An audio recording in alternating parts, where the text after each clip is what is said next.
Welcome to Eleni. Darren here, finally working up the nerve to return some 18 months later and finish what I started. Hold tight, things might get bumpy. This is The Fall, Part 2.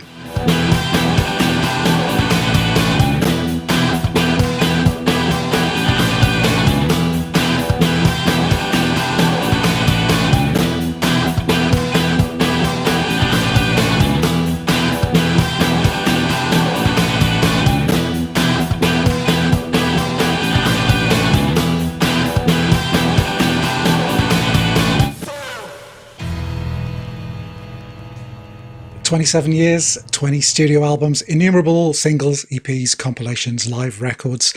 A tough proposition, and one which requires a great deal of pragmatism to fit into my customary 20-song primer format. The Fall during this period exhibited such crazy turnover of lineups, such wild swings in quality, that practicality must be my guiding principle.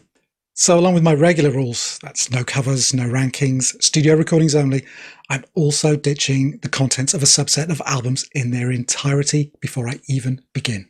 So, fans of the following: Cerebral Caustic, The Light User Syndrome, Are You Our Missing Winner, Reformation, Post TLC, SXGB, Remit, and New Facts Emerge. Prepare to be disappointed. These aren't bad records. There are highlights to be found on all of them. I'll mention them later, but nothing as good as the 20 songs that I've chosen here, I think. Personal choices always win out, but I've tried to incorporate tracks from a wide sample of the group's many iterations up to Mark's death in January of 2018. So on with it. Cast your mind back to part 1 and that phenomenally frosty Snub TV interview with Mark and Brix circa the release of the Stopgap seminal live album in 1989.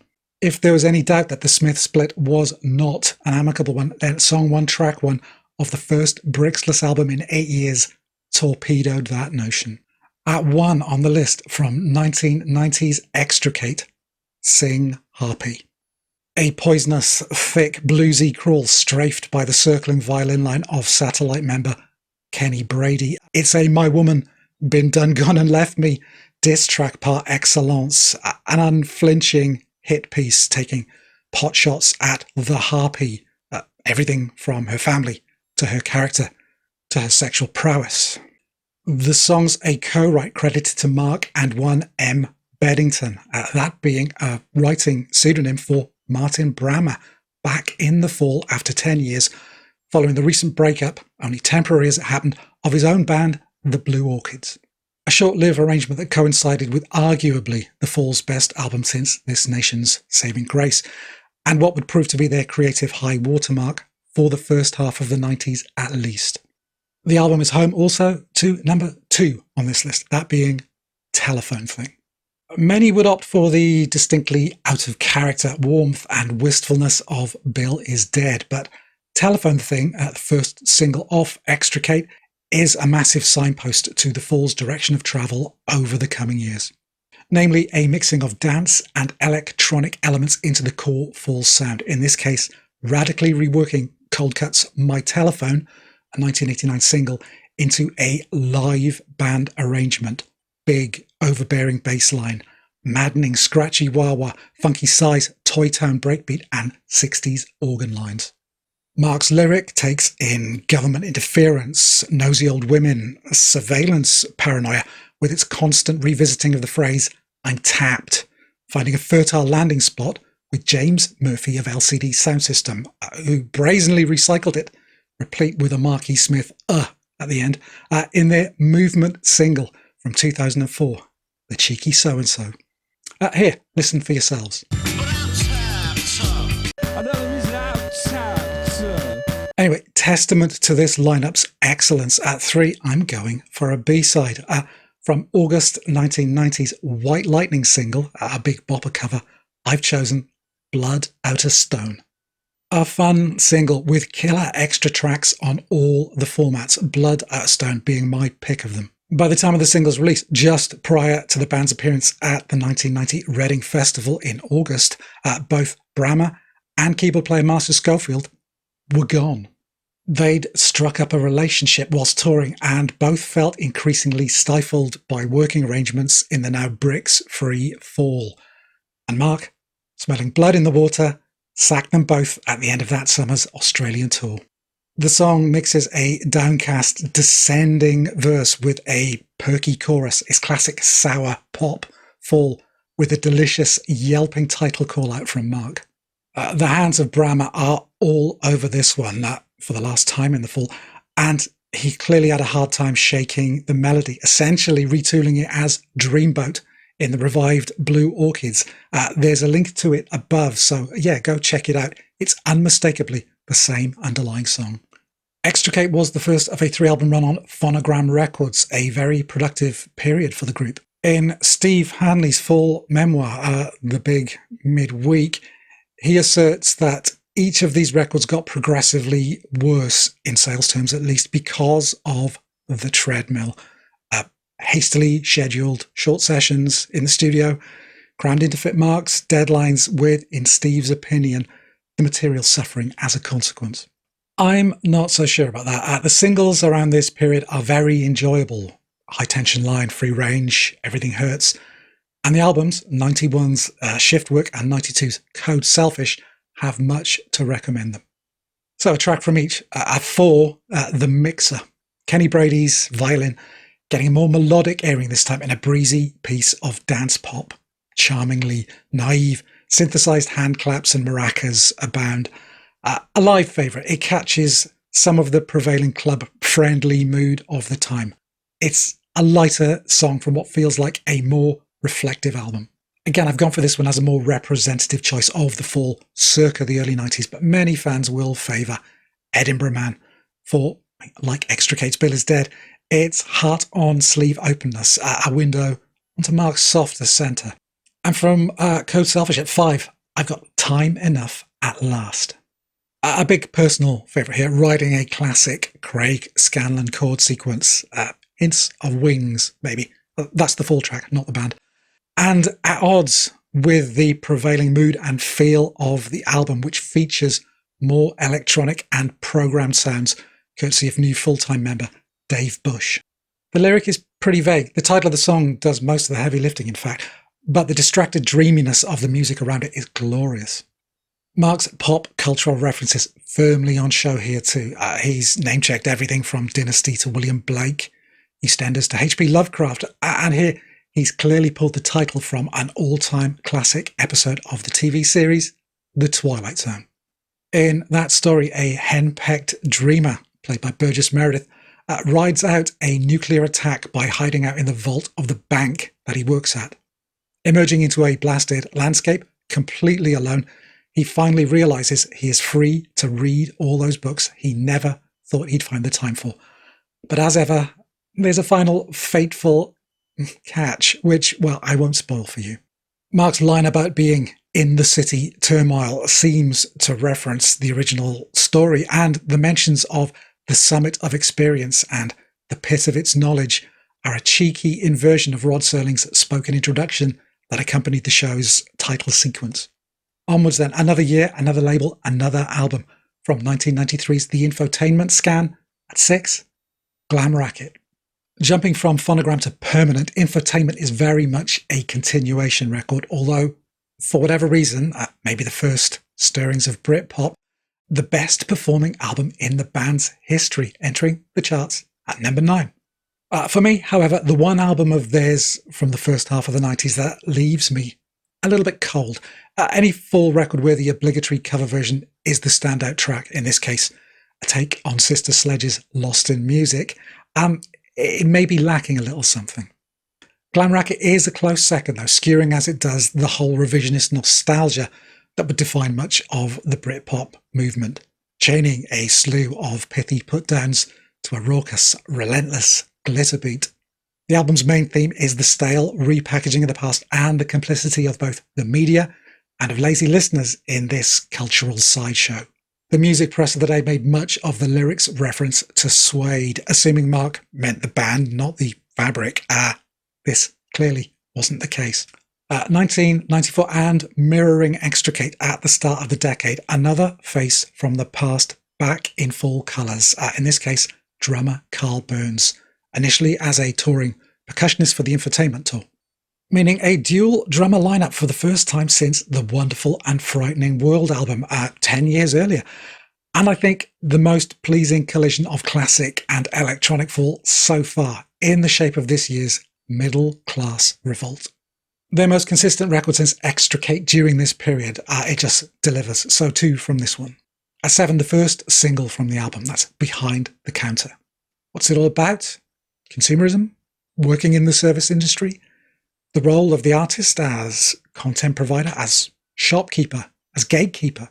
Who knows? The music is marvellously muscular. Hanley's relentless descending bass melody, Scanlon's warbling chords, Dave Bush working wheezing, phased keyboard lines into the mix. 3 and a bit minutes of lean, full goodness that'll get you nodding along in appreciation. And at 8, M5 number 1, the pick of a handful of scorching techno fall numbers on MCR. This one concerning the city-countryside divide bridged by the M5 motorway heading south from the industrial Midlands to the greener, more agricultural West Country. Mark rages at what he sees as the reversal of 20th century progress, a shift back towards boring agrarian pastimes and social structures.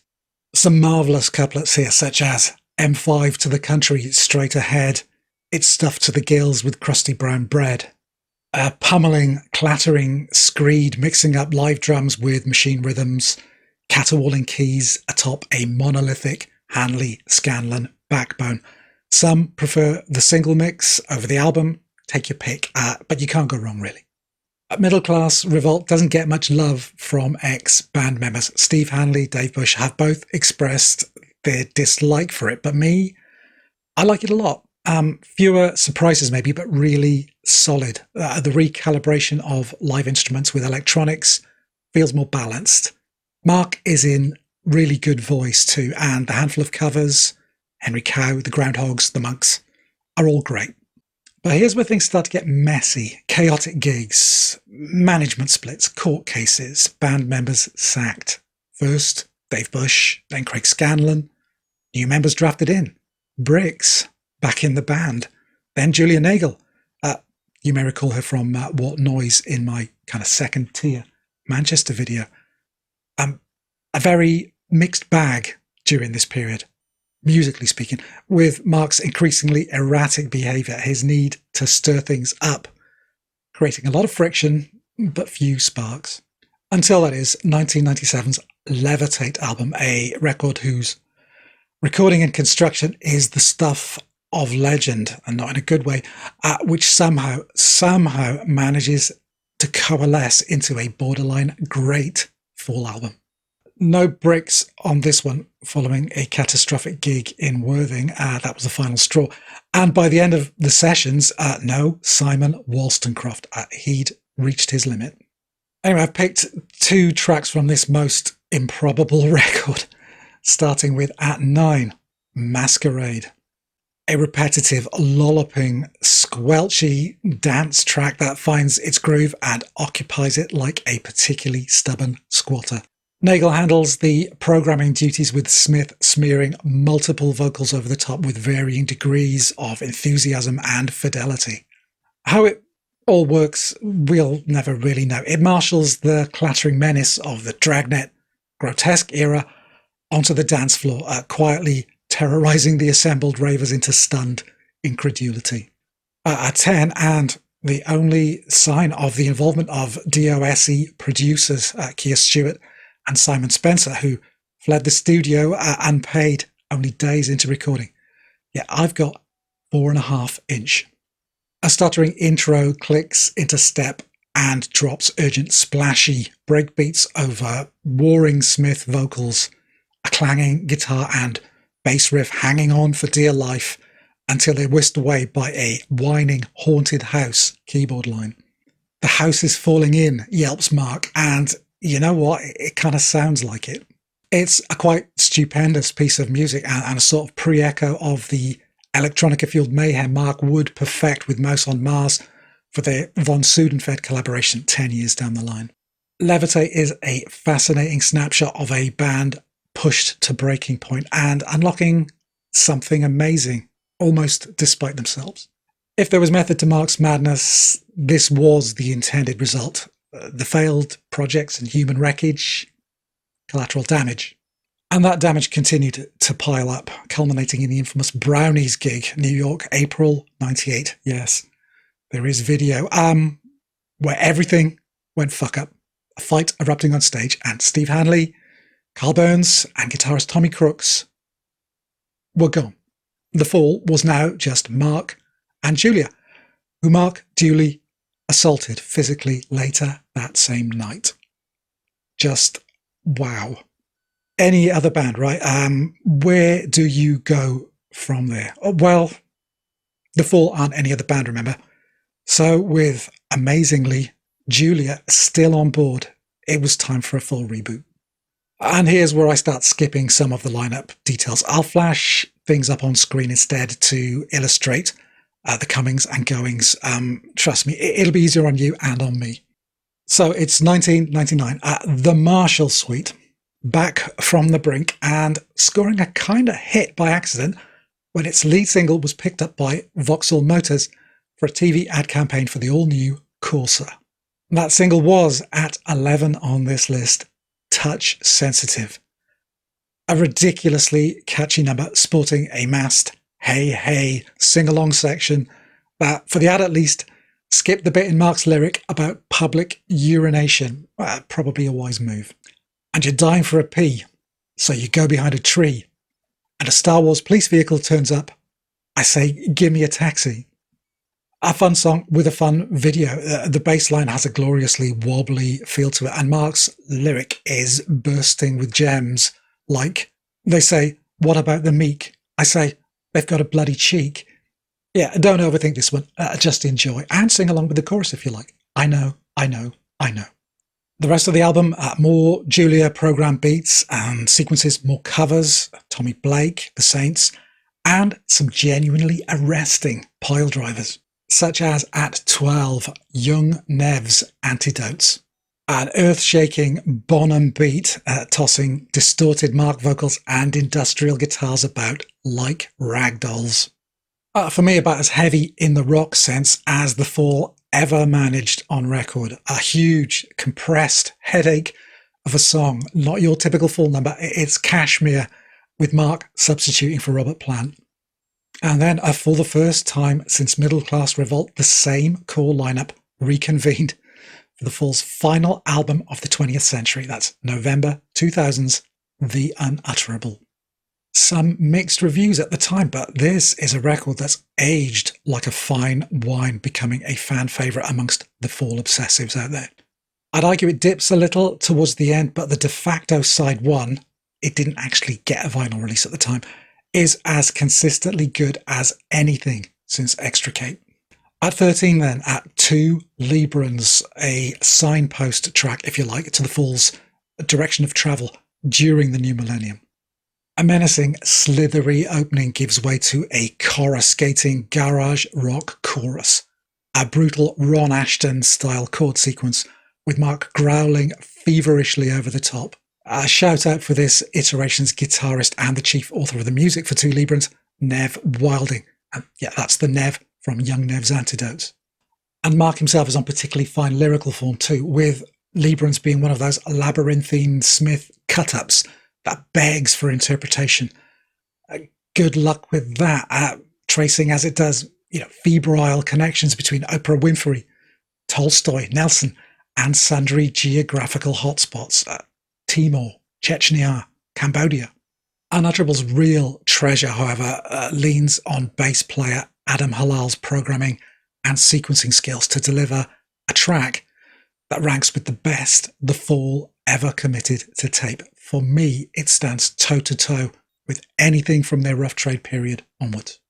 Yeah, at 14, it's Dr. Buck's Letter.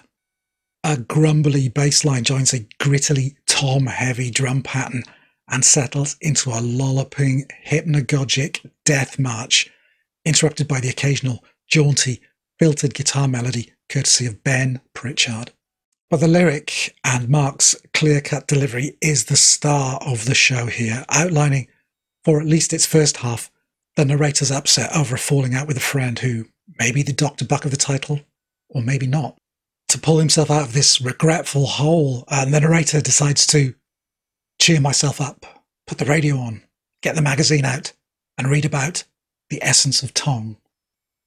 And everything slips sideways into a list of needs and items: sunglasses, cassettes, a Palm Pilot, Amex card, a deadpan recitation punctuated only by Mark's occasional stifled laughter. It's a wonderfully slinky mood piece elevated to an entirely higher level by Mark's vocal performance. And the perfect track too to highlight the wonderful Fall fan community out there who've obsessively tried to document every lyrical element via the annotated Fall website. Renowned Fall archivist and blogger Danny No needs to take a bow at this point for his years-long search for the source of Dr. Buck's letters' mysteriously detailed second half. And it's this. Radio 1 DJ Pete Tong's answers to The List, a feature from Virgin Train's free onboard magazine Hotline, the autumn 1999 edition. Some wholesale lifts there by Mark, who clearly hung onto his copy after a train journey from Manchester to somewhere or other. Flash forward now, skipping past another lineup overhaul, an album or two, and a new Mrs. Smith in the shape of Eleni Pulu at the couple Tying the Knot in 2001. Our destination, 2003, and the group's 23rd studio album, the curiously titled, even for the Fall, The Real New Fall LP, brackets, formerly Country on the Click. An online leak of an early aborted mix of the album is the source of that mouthful. But whatever it was that made Smith tear down and rebuild the album over the course of 6 months, the longer gestation really paid off. Both a critical hit and a kind of crossover release of sorts. More on that bit in a minute, but first up at 15, Mountain Energy. And yes, that is how it's spelled. One of those songs that kicks off like a pure classic Fall number, but reveals a different aspect on subsequent listens. The opening bass tone screams Saving Grace's opener, Mansion. The drums initially suggest glam rock, but that rhythm, there's a kind of swing that puts me in mind of something jazzier, a finger-snapping, Mac the Knife feel, maybe. The guitar, too, switches up for the chorus, a syncopated strum that instantly recalls Iggy's The Passenger. Heck, there's even a whistling Littlest Hobo keyboard line in there. The lyric skirts around the idea of impediment, of things getting in the way, from the natural, the flow of water downhill blocked by a tree, to the pettily procedural, the hassle of securing a mortgage or renting a car. A classic bit of Smith grumble, which ups its game and finds something mystical in the universal notion of freedom and how it becomes stymied or disrupted. One of those weirdly shamanic Fall numbers which seems to benefit from the extended treatment it received when played live, often running 2 or 3 times longer than the concise 3.5 minutes on record. Anyway, that crossover I mentioned at 16 here, its theme from Sparta FC. Sports fans will immediately recognise this one from its adoption as the theme music for BBC's Final Score, a televisual institution of Saturday afternoon football reporting. The song heralding the minute-by-minute countdown to the final whistle's the length and breadth of the country from 2005 to 2009. A stone-cold Fall classic, seamlessly marrying slippery guitar parts to boot boy chanting with a lyric about tribal football rivalry spilling over into real or imagined violence. We have to pay for everything, but some things are for free. We live on blood. We are Sparta FC. English Chelsea fan, this is your last game. We're not Galatasaray, we're Sparta FC. Is it their last game because the team is losing and being knocked out of the competition, or something altogether more up close and visceral? Either way, very wise of the BBC to opt for the instrumental version, I think, plus, of course, the shouts of hey, for what is a song that hints at the violent hooligan culture endemic in The Beautiful Game. Just a monster song that may nick a riff or two from Blue Oyster Cult, but is all its own thing. For the nerds, a classic narratorial contortion, toying with Greek mythological imagery and veiled threats. For the football nuts, a terrorist chant in all but name. On to 2005, the core of the country on the Click lineup make it this far in the form of Eleni and Ben Pritchard, and this year's studio album, that's Fall Heads Roll. From here on is where opinions begin to diverge more strongly. Some albums maintaining very strong fan support, others requiring a lot more effort to get on board with. Heads Roll is firmly in the former category, a good, consistent record with some memorable numbers. What About Us, You Wanna, Clasp Hands, and one track which towers above everything else on the album. It's the 2001 obelisk casting an inky black shadow that consumes everything around it. At 17, Blindness. A brutally simple, distorted, bullying bass line pounds the listener into stunned submission for 7.5 minutes. That's pretty much it. Keyboards and guitars cower before this fearsome totem, and Mark spins out a, for him, fairly readable lyric, which in this case has an acknowledged real-life figure at its centre. That being David Blunkett, the blind Labour politician and government Home Secretary up until only the year before, a divisive figure in the post-9/11 political landscape for his laissez-faire attitude to civil liberties and hardline anti-terror policies. Mark also repurposes a lyric from Extricate's Chicago Now, specifically the line, "Do you work hard?" A clear reference to successive governments' focus on the hard-working families rhetoric as a means of vilifying those on benefits. It's a late period fall masterpiece and a gateway drug to the world of Peel session supremacy. The Peel Show version of Blindness is a minute shorter, but audibly meaner, leaner, and rocking totally different lyrics. After the high of Blindness, the inevitable self-inflicted low. Everyone bar Eleni was dumped by the roadside during the middle of a US tour in 2006. The situation rescued by enlisting the Dudes as makeshift full members that lasted 1 year and one album only. The subsequent lineup would persist, barring Eleni and Mark's divorce in 2016, right up until Mark's death in 2018. Their debut, 2008's Imperial Wax Solvent, home to number 18 here. That's Can Can Summer. I actually talked at length about this album as part of my lifetime of listening series of videos last year. There's a link up here if you missed it the first time around. As a whole album, I like it a little better than Heads Roll. My track choice here could have been one of a few, but I did have an eye on the Spotify playlist accompanying this video and needed a counterpoint, kind of a palate cleanser after Blindness. Hence, Can Can Summer, ahead of kind of longer, girthier, clattery numbers like 50-Year-Old Man. Can Can is a spry toe tapper, infectious rhythm and bouncy bass, beef heart slide, Mark trading vocals with Eleni. It's kind of funky, a little krauty, and lots of fun. The title suggests a Can nod, and yet I hear a bit of Can's brief disco period with their almost a hit single, I Want More, in Can Can Summer. Onwards, 2010, same lineup, business as usual, and some people's tapping out point with 21st Century Fall. This being number 19 on my list, I obviously have other ideas. But for now, from the Your Future, Our Clutter album, this is Weather Report 2. Some maintain that this track would have been the ideal sign-off for Mark, rather than to soldier on with a series of subjectively ever more mediocre releases. This is revisionist bollocks. He had more juice in the tank, and if he wanted to burn it all, wasting tyres and pulling donuts in the car park, well, that was his prerogative.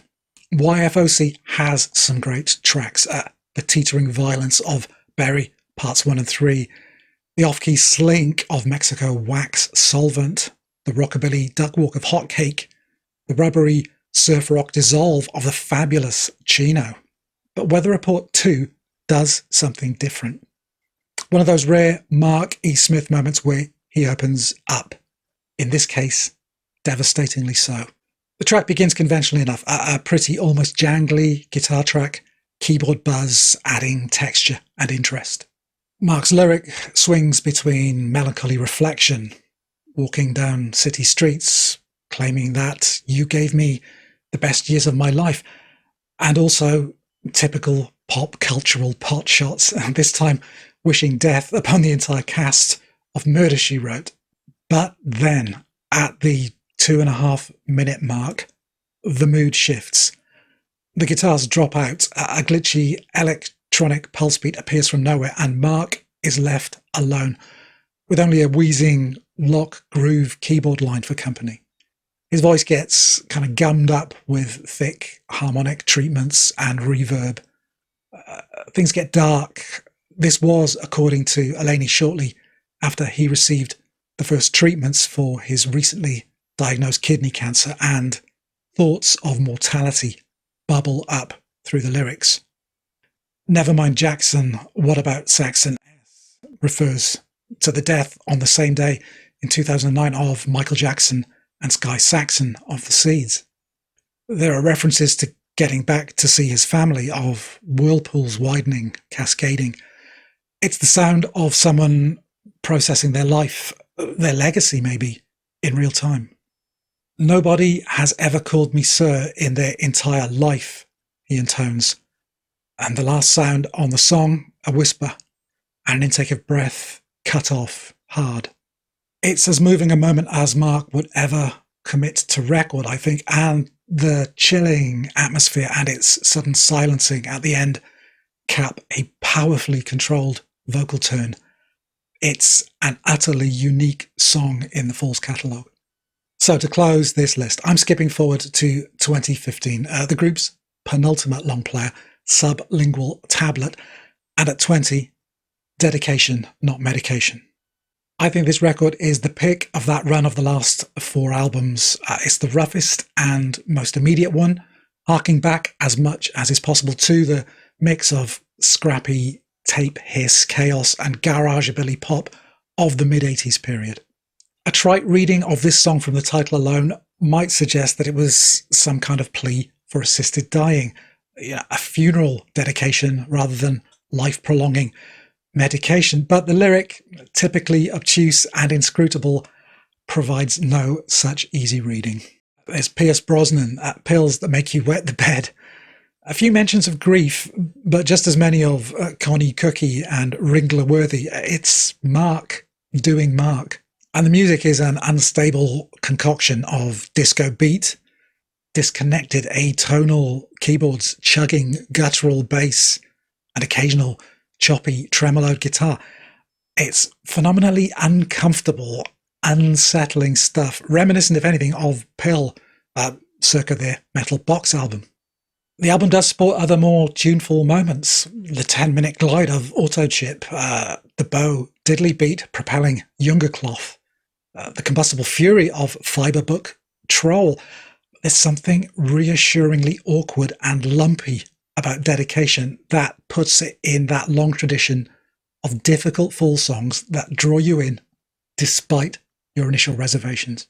As good a point as any to end, I think, for a group whose very divisiveness became their calling card. A famous compilation of the Falls once joked, 50,000 Fall fans can't be wrong.